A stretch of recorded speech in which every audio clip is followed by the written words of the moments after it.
Welcome to TSAT. In the last session, we were discussing about the topic of inflation. So we discussed about the different terms related to inflation. What is inflation? A phenomenon of rise in price level, and then deflation, fall in price level, and then disinflation, fall in rate of inflation, reflation, stagflation. Okay, when the economy experiences stagnation, any economy that has experiencing a multifold problems like unemployment, rising unemployment, slowdown in the growth of the economy, and then the rise in price level, we call the concept as stagflation. And later we discuss about the rates of inflation based upon the rate at which the prices are increasing over a period of time. We defined about different types of inflation like creeping inflation, trotting inflation, galloping hyper. Right now you know the case of Sri Lanka, what's happening in Sri Lanka, isn't it? It's the best example of what's about hyperinflation or what you call galloping inflation. And recently Turkey experienced it, and 10 years back Zimbabwe experienced it. And then we discussed about the different types of inflation based upon what drives the prices: demand pull inflation, cost push inflation, structural inflation, or built-in inflation. Later we discussed about the consequences or the effects of inflation on the economy. How does it affect a common man, isn't it? How does it affect the financial institutions? How does it result in increase in government's expenditure, and how does it result in increase in borrowings of the government of India, isn't it? Now let's go ahead and try to figure out, since inflation has a very big, broader impact on the economy, it would hurt the prospects of growth of an economy. Now let's try to figure out how to measure the inflation, because if inflation is so dangerous, generally it is said inflation is the public enemy number one. So if inflation is so dangerous, it would hurt everyone in the economy. It's very much required to contain the rates of inflation. So to contain the inflation, we need to measure the inflation. So in this session, we'll be discussing about the various measures of inflation, and the first and foremost measure of inflation that I already discussed is what is using GDP deflator. So how would you measure the GDP deflator? Divide the nominal GDP with real GDP. And what is nominal GDP? GDP measured at current market prices. Real GDP is the GDP measured at constant prices or base year prices. And the rate of change in GDP deflators, that's how you calculate GDP deflator of n minus GDP deflator of n minus 1 divided by GDP deflator of n minus 1 multiplied by 100 gives the rate of inflation. Of course, this is the simplest way of measuring inflation, but in general, many times you might have come across this is not the very routine formula to compute inflation. Okay, when it comes to policy making, we as of now compute inflation using consumer price index, which we'll be discussing in a couple of minutes. But why not GDP deflator? If you have noticed the fact, when it comes to GDP deflator, we are trying to account the value of all goods and services produced. We are dividing nominal with real GDP. And what does nominal and real GDP account to? They happen to account all the goods and services produced in the economy. But do you really think that we people are worried about the change in price of every commodity in the economy? How many of us are worried about change in prices of four-wheelers like luxury automobiles or any luxury services? We people are bothered about the change in price of certain basket of commodities. We are not bothered about change in price of every commodity in the that we are producing, isn't it? We are only concerned about change in price of certain essential basket of goods. So that's the basic reason, since GDP deflator is a very broader index, it is often, it's very rarely used to tackle the inflation or to measure the inflation for the sake of taking any policy decision. So now let's go ahead with the second common measure of inflation, that is using wholesale price index. So WPI stands for wholesale price index. And I guess you are aware of the fact that an index number is simply a statistical measure that helps in understanding how a set of variables behave. If you want to look at a given basket of goods and services, whether this basket of goods and services on an average experiencing a rise in price or fall in price. So one common feature with respect to all this basket of goods and services is a price. Is that price level for all this basket, is it rising or is it falling? That particular statistical measure that helps in understanding how a certain basket of goods are experiencing change in price is what we call as an index number, wholesale price index. And how would you define a wholesale price index? Wholesale price index is simply a statistical measure that helps in understanding how a certain basket of goods, only goods, not services as of now, how a certain basket of goods experience rise in prices in the wholesale markets. So what's the government doing? It has simply collected a certain basket of goods that people are bothered about in general. And who decides it? The government of India once in a while appoints the committee, and it happens to keep on revising the basket, and I don't really think we need to worry about this because we have very less span of time.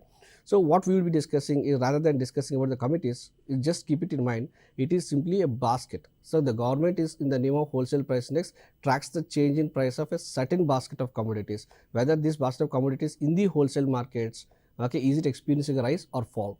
Now let's say if the wholesale price index of this certain basket of commodities in a particular year or in a particular month is 100, and the same index number the next month has gone up to 130. So what does the index number going from 100 to 130 specify, or what does it signify? It does mean a basket of goods and services, okay, if you require 100 rupees to purchase a certain basket of goods and services, when the index number goes up to 130, it does mean you need a 30 rupees extra, or does mean you need right now 130 rupees to purchase the same basket of goods and services. It does mean there is a 30% rise in prices of goods and services. So that is how an index number helps in understanding the rate of increase in prices of goods and services.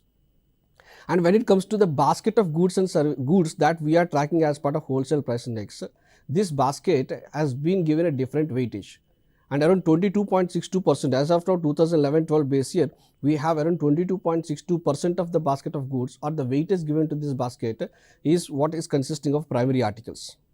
Primary article has been mostly the essential commodities that we will be using on a day-to-day basis. The second is the fuel, light, okay, and then lubricants, fuel and power category like electricity and all these things, okay, and then you have this petrol and other first. The third happens to be having the major weightage, that's approximately 64.5, that is, okay, consisting of manufactured products. So that's how I just want you to make a notice that the wholesale price index doesn't consider the change in prices of services, or this basket doesn't include any services. So what's the government doing in the name of wholesale price index? It happened to choose a certain basket of goods and has given a certain weightage, out of which the maximum weightage goes to manufacturing. Next comes the primary articles, and tracks the change in price of this basket of goods in the wholesale markets. And as of now, these wholesale price index and both consumer price index, these indices are measured on a monthly basis, which again I will be explaining when it comes to consumer price index. And who measures? Coming to who happens to track the inflation computed based upon wholesale price index, it is the Office of Economic Advisor, Department for Promotion of Industry and Internal Trade. This is the organization that is responsible to compute inflation using wholesale price index. Coming to the next index, okay, the problem why, okay, with the wholesale price index is, one, it tracks the change in price of only basket of goods. Second, it is tracking the change in price of these goods in the wholesale markets, but we people generally happen to access retail markets. We consume goods and services from retail markets, and in India there is a large scale difference between wholesale and the retail markets, and that's the reason, compared to wholesale price index, the government of India and the RBI together has decided it would be better to track CPI based inflation or retail inflation. Okay, so coming to the next most important measure of inflation, that is what is called CPI, Consumer Price Index based inflation. So as of now in India, we measure three different indices: CPI for the urban people, CPI for the rural people, and CPI, Consumer Price Index, for combined. Okay. So prior to 2011-12, we used to have CPI for industrial workers, CPI for urban non-manual employees, and agricultural labor. So rather than this, as of now we do compute Consumer Price Index for these three categories. One is for urban, rural, and combined.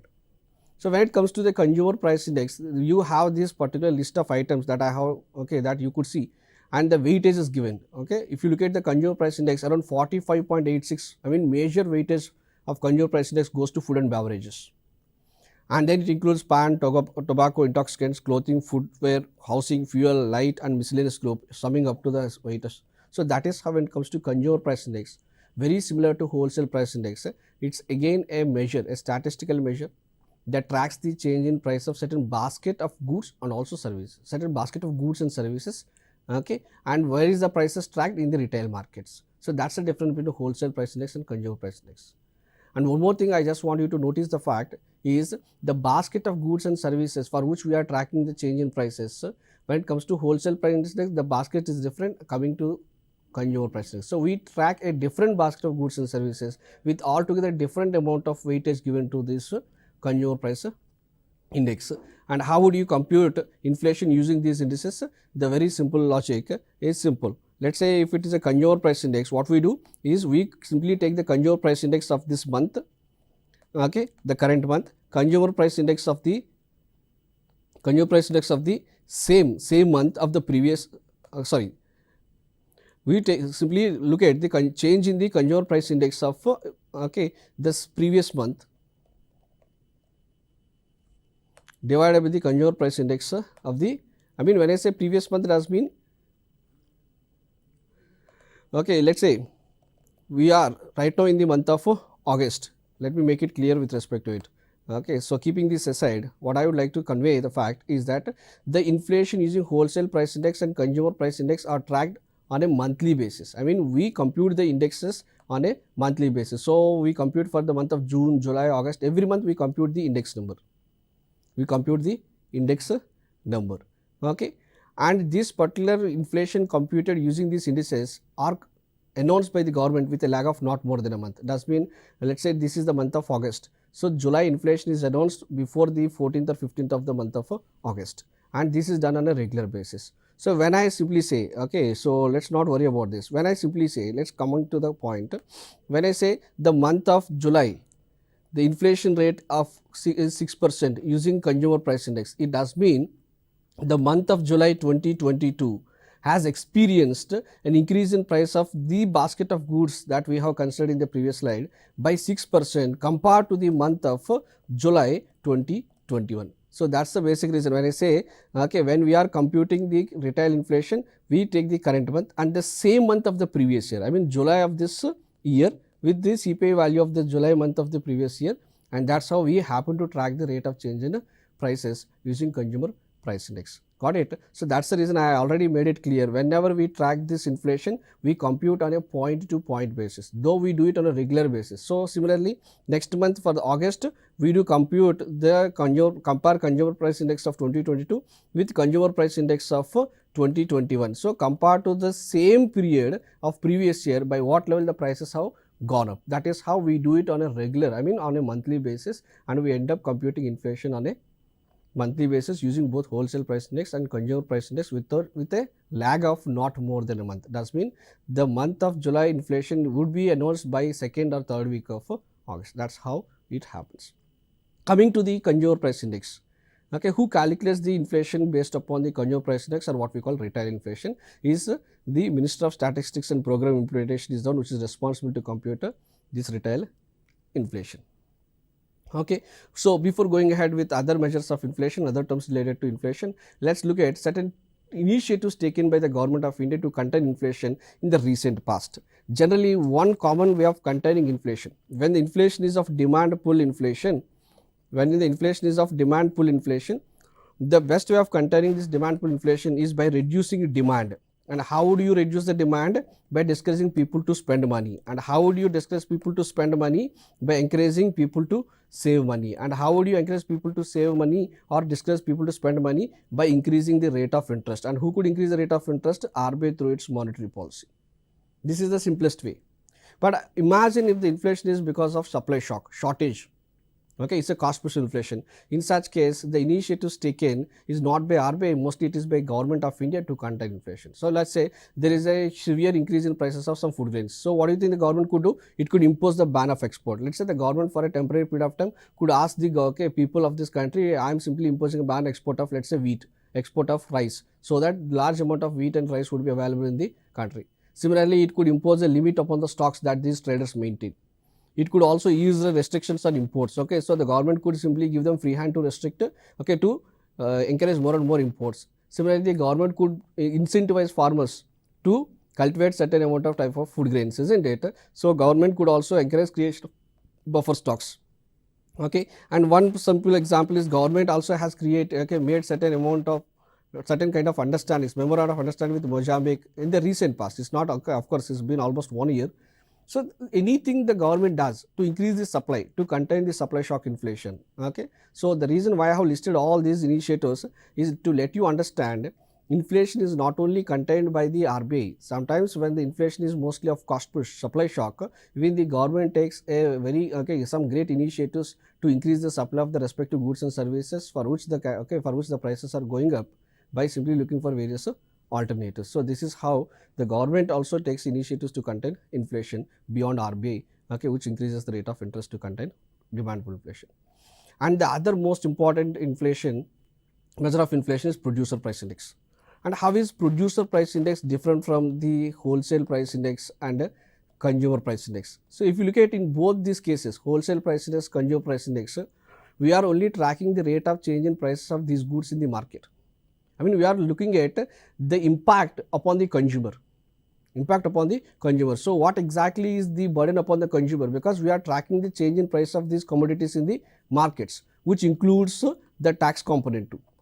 But when it comes to producer price index, in a way we are trying to figure out the rate of change in cost of production. I mean the rate of change in the factors of production. By what rate the factors of production are experiencing the change in cost. So it helps in understanding the rate at which the cost of production of various goods and services in the economy is increasing. If the cost of production is increasing, let's say if the rents in the country is increasing, if the wages, interest, profit margins are increasing, it does mean the overall cost of production of goods and services is increasing. By that logic, we could conclude the fact the market price of goods and services might also tend to increase. So producer price index in a way could be defined as an index that tracks the change in goods and services excluding tax component or at the factory prices, I mean before they comes out of the factory. So in a way we are trying to understand from the dimension of a producer. So the burden upon the producer and by what rate it is increasing when it comes to production of various goods and services. That's the significant difference between the wholesale price index, consumer price index, and then coming to the producer price index. And lastly, we have this one more index called service price index. On an experimental basis, the Government of India, that is Office of Economic Advisor, Department for Promotion of Industry and International Trade. This is what we discussed when it comes to wholesale price index. It's the same department which also measures the inflation based upon wholesale price index. As of now, also tracking the change in prices of various services, like we have railway service price index, postal service price index, banking service, air service, post service, insurance business service, telecom services, security transaction services price index. So we do also have an index that's also tracking the change in price of various services. So we discussed about GDP deflator, wholesale price index, consumer price index, and then producer price index, and now we discuss about service price index. Okay, so before concluding it, let me also make it clear with respect to the various terms related to inflation. So as I already made it clear, inflation in India using consumer price index is computed on a monthly basis with a lag of not more than a month. Got it? At the same time, okay, inflation computed by taking all categories. Let's say you remember I happen to segregate all this basket into primary articles or essential goods, and then fuel, light and lubricant, and then the manufacturing goods, isn't it? So inflation computed by taking all these category of goods and services is generally what we refer using a term called headline inflation,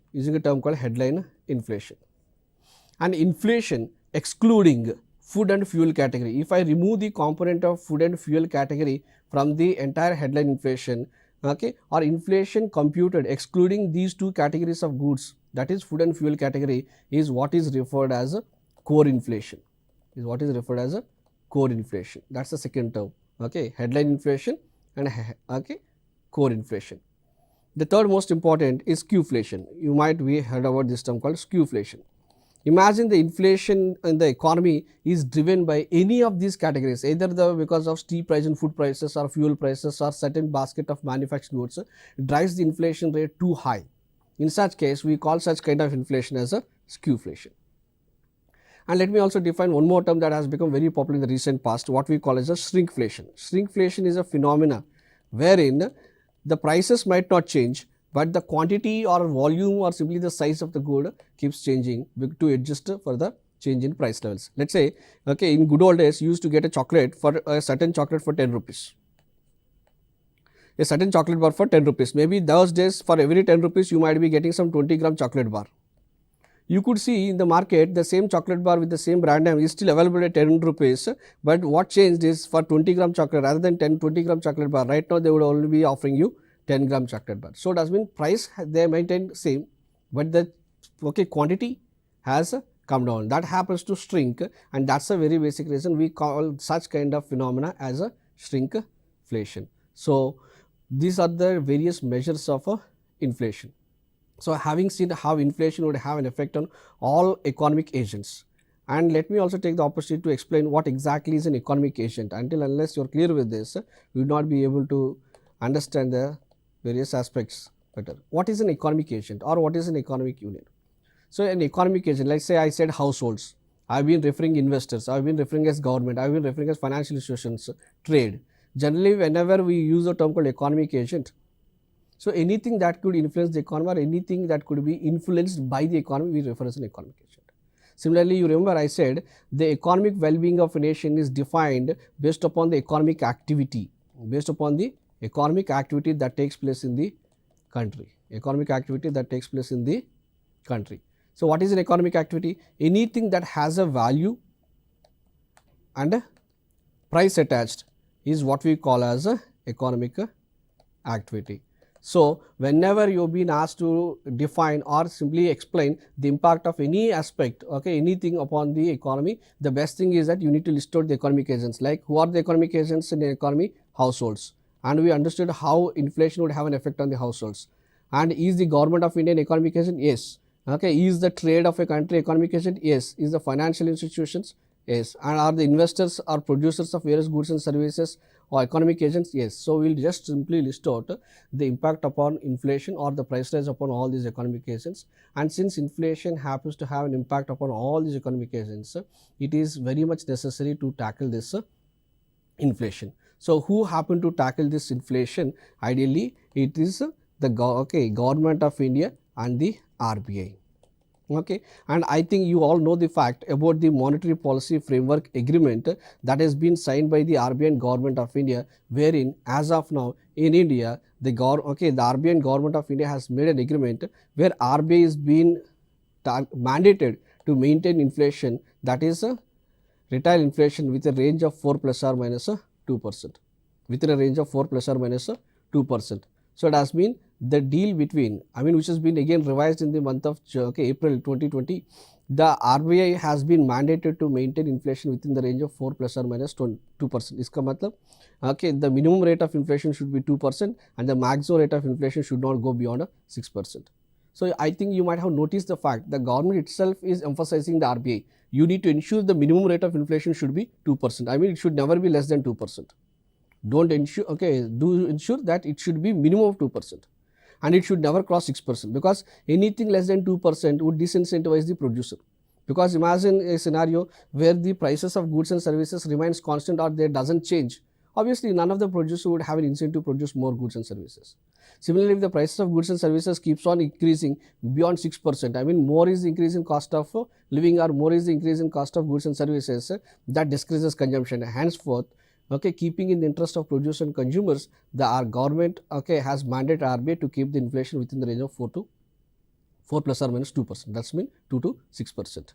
So, if the RBI failed in containing inflation within this particular range of 4 plus or minus 2% for more than 3 quarters, the RBI is being expected to give it in writing, explaining the reasons why RBI has failed in containing this inflation. So, that's how the government made RBI more responsible or to contain inflation. In fact, inflation targeting has been given the major priority when it comes to RBI making any monetary policy decision.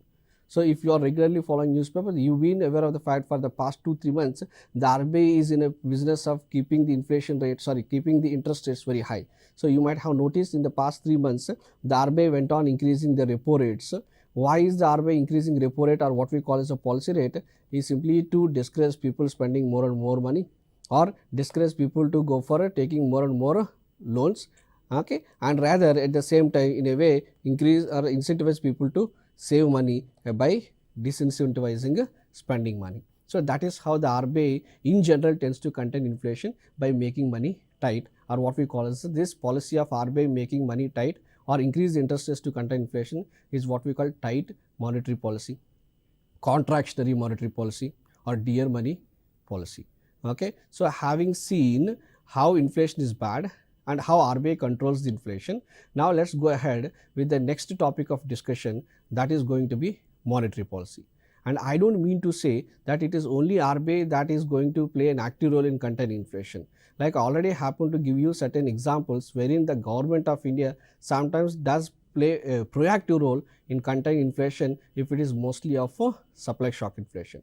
But in general, the inflation targeting or inflation control in most of the democratic countries like India, United States, you might have noticed the fact that the major responsibility to contain this inflation, mostly of demand pull inflation, is left to monetary authorities. And in India especially, okay, who takes the responsibility? It is the RBI who contains this inflation. And how does RBI contain the inflation? By going for a tight money policy. So the next topic of discussion that we will be having is monetary policy.